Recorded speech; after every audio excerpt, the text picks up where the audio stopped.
High! আমিও finally Saraswati পুজোর vlog নিয়ে চলে এসেছি।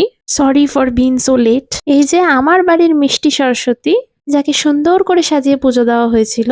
দেন খেয়ে নিয়েছিলাম পুজোর ভোগ, যেখানে ছিল আলুর দম আর লুচি। তারপরে রেডি হয়ে বেরিয়ে পড়েছিলাম ইউনিভার্সিটির জন্য। Already I was running late. বাড়ির পুজো শেষ করে শাড়ি পরে রেডি হতে যেরকম সময় লাগে আর কি, শাড়ি পরে তো তাই ক্যাবে করেই চলে গেলাম ইউনিভার্সিটি। এই যে আমাদের বালিগঞ্জ সায়েন্স কলেজের প্রতিমা, কতটা মিষ্টি দেখো। আর এই যে স্ট্রিক্ট জায়গাটায় সবাই এত সুন্দর করে সেজে গুজে রং বেরং হয়ে দাঁড়িয়ে আছে, দেখেও বিশ্বাস করো খুব ভালো লাগে। এখানে একটু আমি নিজের জুয়েলারি এবং শাড়ির শো অফ করছিলাম। এটা হলো আয়ুষী শ্রেয়সী টুইন সিস্টার। আর এই যে গরিমা, ওদেরকে তো তোমরা চেনোই আমার ক্লাসমেট হিসেবে। তো ইউনিভার্সিটিতে কিছুক্ষণ থেকে ছবি তুলে সবার সাথে দেখা করে আমরা সবাই বেরিয়ে পড়েছিলাম। ৫ জন হওয়ার পরেও আমরা অটো কাকুকে পাকড়াও করে এরম ভাবে যাচ্ছিলাম, কারণ এগুলোই আমাদের কাছে আল্টিমেট ফান। আমরা গিয়েছিলাম একটা রেস্টুরেন্টে, খেয়েছিলাম ক্রিস্পি বেবি কর্ন।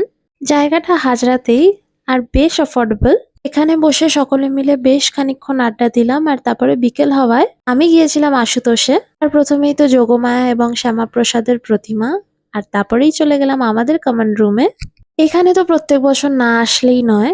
এই যে আমাদের আশুতোষের প্রতিমা, the same nostalgic feeling.